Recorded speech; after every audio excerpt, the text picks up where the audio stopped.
Welcome to Chillin' 101. We hope this video helps. You start by preparing the model and textures so the engine reads faces correctly.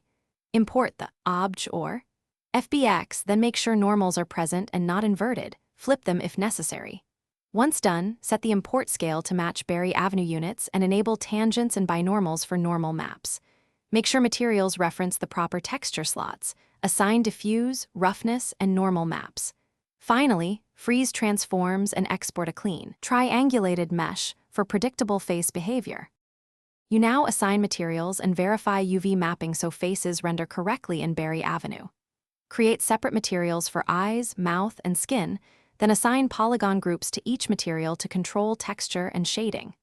Once assigned, check UV islands in the engine viewer, correct stretching or flipped UVs and re-export. If thin meshes disappear, enable double-sided rendering sparingly, prefer fixing normals. Make sure vertex colors and bone weights are not interfering with material assignment before continuing to rig or place the mesh.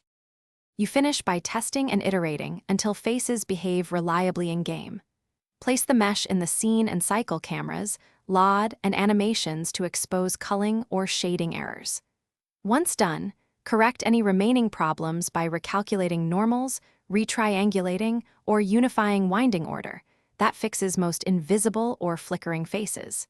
If things still go wrong, isolate a small test mesh of the suspect faces and export it. This lets you debug without the full asset.